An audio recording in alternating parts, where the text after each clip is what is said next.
the new Mercedes A-Class. It's nothing like the old Mercedes A-Class, is it? Thank God. Gone is the quirky mini MPV styling, and in its place, we've got something that looks like a proper premium small hatchback. In fact, as far as I'm concerned, it's the most premium looking small hatchback, but don't take my word for it. Why don't you have a look round it while we play some music?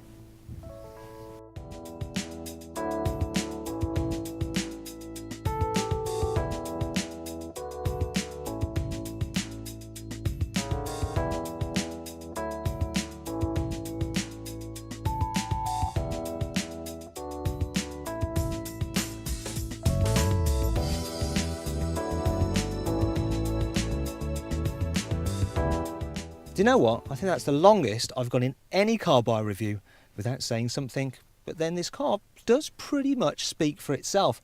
And I do mean that quite literally, because it comes with voice operated commands.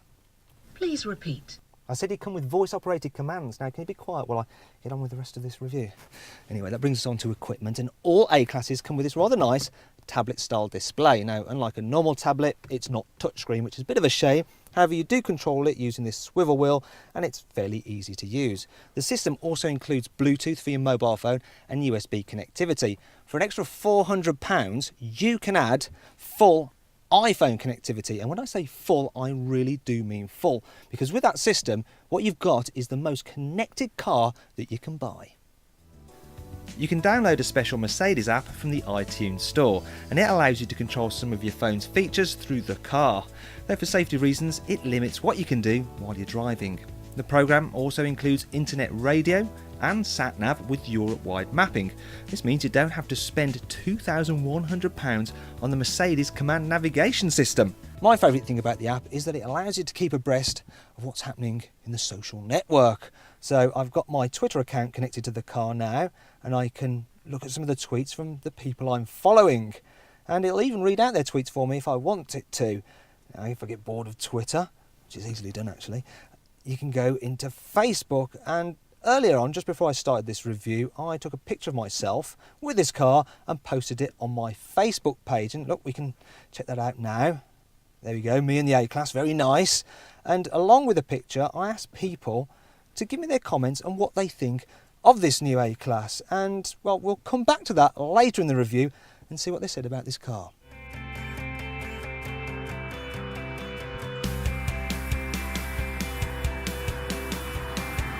The A-Class may be Mercedes' smallest car, but it's still packed full of lots of safety equipment.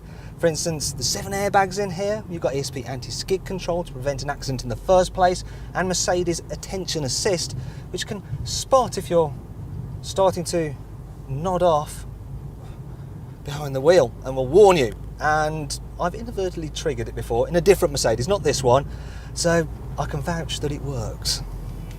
All A-classes come with something called Collision Prevention Assist. Now you're probably wondering how the heck that works, so let me explain.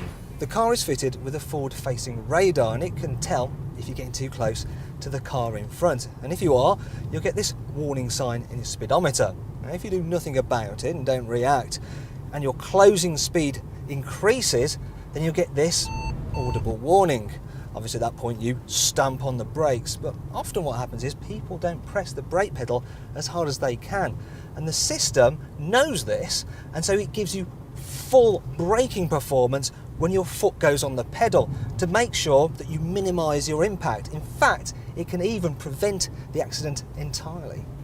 You can get even more safety systems on the options list, like speed limit warning, blind spot warning and lane departure control, which will steer you back on track if you start to weave out of your lane. All this makes the A-Class a reassuring car to drive. In fact, the car makes you feel so safe that there's no need to panic if your annoying camera person insists that you show off the car's useful cubby spaces while you're driving along. Okay, so that's the cubby bit dealt with. Great, but you're probably more interested in what this car feels like to drive. Well, the first thing I noticed is that the driving position is spot on. In some Mercedes cars, the steering wheel is a bit off centre, makes you feel a bit twisted behind the wheel, but this one, it's perfect, it's dead central. Also, it gets an electronic parking brake, so there's no foot-operated parking brake clogging up the footwell. But the overwhelming sensation you get is that it feels very sporty. For starters, you sit nice and low, and also the way it's been set up, it goes around corners very, very well.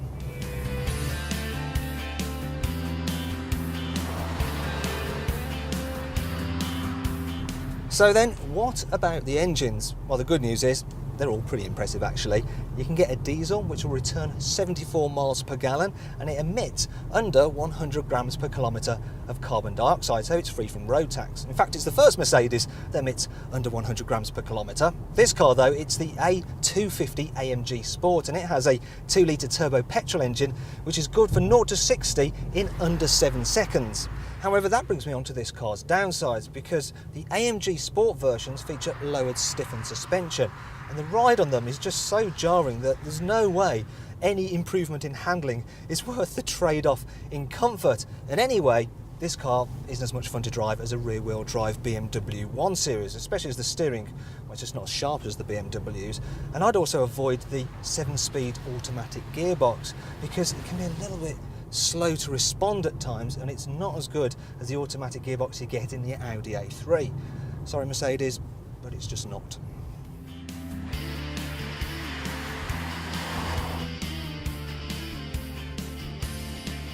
I'm also sorry to tell you that a Volvo V40 provides slightly superior accommodation for rear passengers.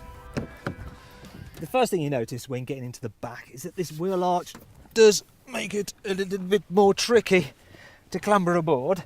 But when you're in place, you actually think that, well, knee room's good, so too is headroom. But then you notice that this kind of arching window line makes it feel just a little bit dark and dingy and claustrophobic in here, even with the panoramic sunroof. And if you look at the back, you'll see that the rear window is really small, which means that rearward visibility is pretty bad, although obviously that's more of a problem for the driver. They'll have another issue with the A-Class if they're a keen golfer, because the boot's narrow opening makes it hard to fit wide items in. Even expert luggage packers will struggle to squeeze in a full set of clubs in the boot without folding down the rear seats. And whatever you do, don't drop anything in the footwell, because then you'll notice the quality of the materials used lower down in the cabin aren't very Mercedes, especially the plasticky switches, which feel like they've come out of a Christmas cracker. Finally, remember that brilliant mobile app I showed you at the beginning of the video? Well, it's not available for Android phones, only Apple ones. Speaking of which, let's log back onto Facebook to see if anyone responded to my message. There's been 193 likes and 114 comments, so it shows this car is raising quite a bit of interest. And let's see what some of these people have said.